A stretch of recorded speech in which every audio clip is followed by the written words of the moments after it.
आप देख रहे हैं अल्फा डिफेंस हिंदी में आपका स्वागत है। कल डीआरडीओ की तरफ से कुशा एयर डिफेंस सिस्टम का टेस्ट किया गया था और इस टेस्ट के बाद में रक्षा मंत्री की तरफ से ट्वीट तो किया गया था, लेकिन कौन सी मिसाइल सिस्टम है उसको लेकर किसी भी तरीके की जानकारी नहीं दी गई थी। कल के वीडियो के दौरान हम लोगों ने आप सभी को बताया था कि कुशा एयर डिफेंस सिस्टम में 3 अलग अलग तरीके के इंटरसेप्टर मिसाइल सिस्टम्स का प्रयोग किया जाएगा और ये मिसाइल सिस्टम M1, M2 और M3 कहलाएंगे। इनिशियली जब इस मिसाइल सिस्टम के टेस्ट के बाद में वीडियो और फोटोग्राफ्स निकल कर आई थी तो इन इमेजेस को हम लोगों ने डीआरडीओ की पुरानी रेंडरिंग के साथ में कंपेयर किया और नी जर्क रिएक्शन था कि ये मिसाइल सिस्टम M2 ही है, क्योंकि M1 के ऊपर किसी भी तरीके का बूस्टर नहीं है और M3 के बूस्टर की शेप कंपैरेटिवली डिफरेंट। अब इशू ये है कि डीआरडीओ की तरफ से कल जो मिसाइल सिस्टम टेस्ट की गई थी वो इन तीनों में से कौन सी मिसाइल सिस्टम थी उसको लेकर एक बड़ा डिबेट चल रहा है और लगभग हम सभी लोगों का इनिशियली नी जर्क रिएक्शन था कि ये M2 मिसाइल सिस्टम है, लेकिन इसको लेकर कुछ और फैक्ट्स निकल कर आए हैं जो चीजों को काफी ज्यादा ब्लरी कर देते हैं। इन फैक्ट्स को एनालाइज करने से पहले इन तीनों मिसाइल सिस्टम्स के बारे में हम लोग थोड़ा डिटेल में बात कर लेते हैं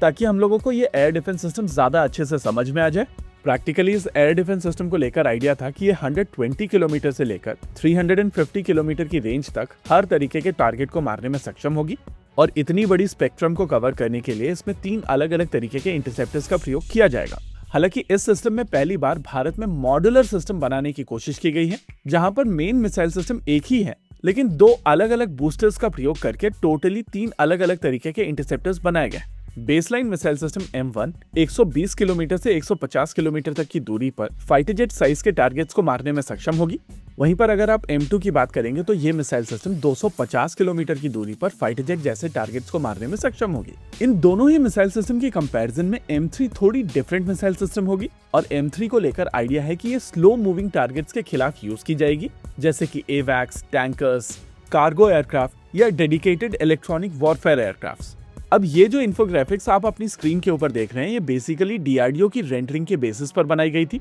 और ये जो तीनों मिसाइल सिस्टम आप अपनी स्क्रीन के ऊपर देख रहे हैं ये बेसिकली डीआरडीओ की रेंडरिंग के बेसिस पर बनाए गए रेंडर्स हैं। लेकिन कुछ समय पहले एक स्पेसिफिक टेंडर निकल कर आया था जिसको समझना जरूरी है। अभी आप अपनी स्क्रीन के ऊपर इसी टेंडर का एक स्क्रीनशॉट देख सकते हैं और यहाँ पर बात हो रही है कि M1 मिसाइल सिस्टम के साथ में एक एडिशनल बूस्टर लगने वाला है, यानी कि डीआरडीओ की बेसलाइन M1 मिसाइल सिस्टम में कुछ चेंजेस किए गए थे और इन चेंजेस के बाद में इस मिसाइल सिस्टम के ऊपर एक छोटा बूस्टर डाला गया। हालांकि एक अजम्पशन ये भी रखी जा रही है कि यहाँ पर जो मिसाइल सिस्टम यूज की गई है वो आकाश NG है और आकाश NG के ऊपर एक एडिशनल बूस्टर बनाकर M1 मिसाइल सिस्टम बनाई गई। लेकिन हम लोगों को यहाँ पर एक चीज समझनी पड़ेगी कि बेसलाइन आकाश NG की रेंज 50 किलोमीटर से 60 किलोमीटर के आसपास की है और उसके ऊपर अगर एक छोटा बूस्टर डाला जाता है तो उसकी रेंज 150 किलोमीटर की नहीं होगी, यानी कि यहाँ पर मिसाइल सिस्टम नई है और अगर आप जाकर एरिया वार्निंग को देखेंगे तो वो 150 किलोमीटर से ज्यादा की रही है, यानी कि मोस्ट लाइकली यहाँ पर जो मिसाइल सिस्टम टेस्ट की गई है वो M1 है, लेकिन अभी भी हम लोग पूरी तरीके से श्योर नहीं हो सकते। दूसरा क्वेश्चन निकल कर आ रहा है इस मिसाइल सिस्टम के लॉन्चर को लेकर।